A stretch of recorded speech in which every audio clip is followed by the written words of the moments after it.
नमस्कार दोस्तों। एक समय की बात है। तथागत गौतम बुद्ध किसी गांव के रास्ते जा रहे थे। उन्हें देखकर गांव के कुछ लोग उनके पास आए। उनकी वेशभूषा देखकर उनका उपवास करने लगे। तथागत ने कहा, यदि आप लोगों की बात समाप्त हो गई हो तो मैं यहाँ से जाऊँ। मुझे दूसरे स्थान पर भी पहुँचना है। बुद्ध की बात सुनकर वह ग्रामीण हैरान थे। वह गौतम बुद्ध से बोले, हमने आपका इतना अपमान किया और आप दुखी भी नहीं हुए। तब बुद्ध ने कहा, मुझे अपमान से दुख नहीं होता और स्वागत से सुख भी नहीं होता, इसलिए वही करूँगा जो मैंने पिछले गांव में किया था। एक ग्रामीण ने पूछा, आपने पिछले गांव में ऐसा क्या किया था? तब तथागत बोले, पिछले गांव में कुछ लोग फल फूल मिठाइयाँ लेकर इस तरह आए थे। तब मैंने आपसे कहा था कि तो मैं मेरा पेट भरा हुआ है, मुझे माफ़ करो। तब मैंने जीवन में वही फल ग्रहण वापस लौटा दिए करने योग्य है। किस धन का अहंकार करूं जो अंत में मेरे प्राणों को बचा नहीं पाएगा? किस तन पर अहंकार करूं जो अंत में मेरी आत्मा का बोझ भी नहीं उठा पाएगा? किस सांसों का एतबार करूं जो अंत में मेरा साथ छोड़ जाएगी? किस रिश्तों का मैं यहाँ अभिमान करूं जो रिश्ते शमशान पहुंचकर सारे टूट जाएंगे? हाँ, याद आया तब कि क्यों ना यहाँ मैं अपने नेक कर्मों की पूंजी इकट्ठा कर लूं जो यहाँ भी और वहाँ भी साथ आएंगे। कर्म की गठड़ी लाद के जग में फिरे इंसान, जैसा करे वैसा भरे, वेदी का यही विधान। कर्म करे किस्मत बने जीवन का ये मर्म, प्राणी तेरे भाग्य में तेरा अपना कर्म।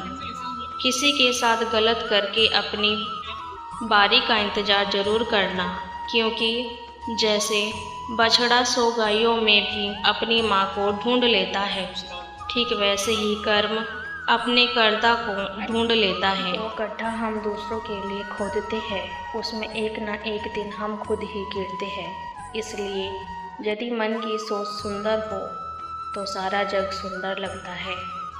चेहरे की चमक और घर की ऊंचाई पर कभी नहीं जाना चाहिए, क्योंकि जिस घर में बुजुर्ग मुस्कुराते हैं तो समझ लीजिए उस घर में स्वयं मुरलीधारी बंसी बजा रहे हैं। कुदरत की बनाई हर चीज़ बदलती है। वक्त, मौसम, इंसान, ख्याल, दृष्टिकोण सब बदलता है। बदलाव जीवन का नियम है। हर हाल में बदलते रहना चाहिए। जीवन को निरंतर बेहतर से बेहतर करने के उपाय करने चाहिए। इंसान के लिए हितकर है, मृत व्यक्ति कभी नहीं बदलता। इसलिए उठिए, हर पल अपने आप को बदले, अपने विचारों को, कृत्य को बदलने का प्रयत्न करते रहिए। जीवन स्वतः ही बदलने लगेगा। मौन जीवन का परम मित्र है। मौन से आत्मचिंतन को बल मिलता है। मौन अति इंद्रिय सुख की अनुभूति कराता है। मौन आध्यात्मिक उन्नति के लिए ब्रह्मास्त्र है। मौन अर्थात व्यर्थ व साधारण संकल्प से मुक्ति। मौन की शक्ति मन की एकाग्रता को बढ़ाती है। मौन अशारीरिक स्थिति बनाने पर सरल तरीका है। मौन अर्थात क्वालिटी वाले श्रेष्ठ संकल्प ही चले।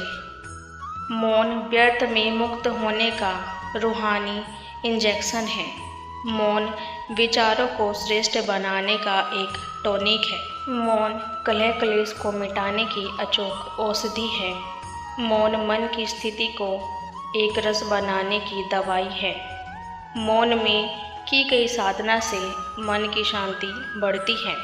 मौन सर्वधर्म में टिकने के लिए एकमात्र श्रेष्ठ विधि है। मौन परमात्मा प्यार में खो जाने का सहज पुरुषार्थ है। मौन सर्वोत्तम भाषा है जो विस्तार को सार में लाती है। मौन देह व देह की दुनिया को भूलने का सहज साधन है। मौन से परमात्म सुख का अनुभव करना सहज हो जाता है। मौन मन मानव भाव व मध्य जीव भाव करने की संजीवनी बूटी है। आजकल लिखा होता है आप कैमरे की नज़र में हैं। यह पढ़ते ही व्यक्ति होशियार हो जाता है और गलत काम करने से परहेज करता है, जबकि ये इंसान द्वारा बनाया हुआ एकमात्र उपकरण है। हम भूल जाते हैं कि हम हर समय ईश्वर की नज़र में हैं और वहाँ की नज़र न खराब होती है, न बंद होती है, न किसी के नियंत्रण में होती है, यानी बचने का कोई तरीका नहीं है। ध्यान रखिए, आप हमेशा ईश्वर की नज़र में हैं। इतना भारी और भयंकर होता है कि हमारा जमा हुआ पुण्य कब खत्म हो जाए पता भी नहीं चलता। पुण्य खत्म होने पर समर्थ राजा को भी भीख मांगनी पड़ती है। इसलिए कभी किसी के साथ छल कपट करके किसी की आत्मा को दुखी न करें। लोग समझते हैं कि नरम दिल वाले बेवकूफ़ होते हैं, जबकि सच्चाई यह है कि नरम दिल वाले बेवकूफ़ नहीं होते। वे बखूबी ये जानते हैं कि लोग उनके साथ क्या कर रहे हैं, पर हर बार लोगों को माफ़ करना यह जाहिर कराता है कि वो एक खूबसूरत दिल के मालिक है और वे रिश्तों को संभालना बखूबी जानते हैं। दान और पुण्य एकांत में होना चाहिए। जैसे तुम स्नान सड़क या चौराहे पर नहीं वरन बंद बाथरूम में करते हो, वैसे ही दान पुण्य गुप्त होना चाहिए। पुण्य की किसी को खबर नहीं लगानी चाहिए, क्योंकि पुण्य छिपाने से बढ़ता है और बताने से मरता है। पुण्य बड़ा शर्मीला है। पुण्य और दान छपाकर नहीं छिपाकर करना चाहिए। तुम्हारे घर के अंदर कूड़ा कचरा जमा हो और उसे फेंकना हो तो क्या तुम इसकी खबर विज्ञापन में दोगे? एक व्यक्ति के 3 साथी थे। जब वह मरने लगा तो अपने मित्रों को पास बुलाकर बोला, अब मेरा अंतिम समय आ गया है। तुम लोगों ने आजीवन मेरा साथ दिया है, क्या मृत्यु के बाद भी तुम मेरा साथ दोगे? पहला मित्र बोला, मैंने जीवन भर तुम्हारा साथ निभाया, लेकिन अब मैं बेबस हूँ। अब मैं तुम्हारी कोई मदद नहीं कर सकता। दूसरा मित्र बोला, मैं मृत्यु को नहीं रोक सकता। मैंने आजीवन तुम्हारा हर स्थिति में साथ दिया है। मैं यह सुनिश्चित करूंगा कि मृत्यु के बाद तुम्हारा अंतिम संस्कार सही से हो। तीसरा मित्र बोला, मित्र तुम चिंता मत करो, मैं मृत्यु के बाद भी तुम्हारा साथ दूंगा।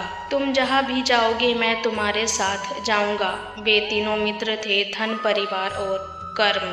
गांव की 4 महिलाएं कुएं पर पानी भरने गई तो अपने बेटों की तारीफ करने लगी। एक महिला बोली, मेरा बेटा काशी में पढ़कर आया है, वह संस्कृत का विद्वान है, बड़े बड़े ग्रंथ उसे मुँह ज़बानी याद है। दूसरी महिला बोली, मेरे बेटे ने ज्योतिषी की विद्या सीखी है, जो भविष्यवाणी वह कर देता है कभी खाली नहीं जाती। तीसरी महिला भी बोली, मेरे बेटे ने भी अच्छी शिक्षा ली है, वह दूसरे गांव में विद्यालय में पढ़ाने के लिए जाता है।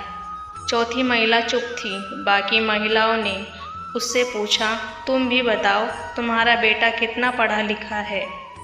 इस पर चौथी महिला बोली, मेरा बेटा पढ़ा लिखा नहीं है, पर वह खेतों में बहुत मेहनत करता है। वे चारों आगे बढ़ी तो पहली वाली का बेटा आता हुआ दिखाई दिया। माँ के साथ की महिलाओं को नमस्कार करके आगे बढ़ गया। इसी प्रकार दूसरी और तीसरी महिला के बेटे भी रास्ते में मिले और नमस्कार करके आगे बढ़ गए। चौथी महिला का बेटा जब रास्ते में माँ को देखकर दौड़ा तो उसके सर से खड़ा उतार लिया और बोला, तुम क्यों चली आई? मुझसे कह दिया होता। यह कहकर वह घड़ा अपने सर पर रखकर आगे चला गया। तीनों महिलाएं देखती ही रह गई। जिंदगी में सिर्फ शिक्षा ही काफ़ी नहीं, हमें बच्चों को व्यावहारिक ज्ञान भी सिखाना चाहिए।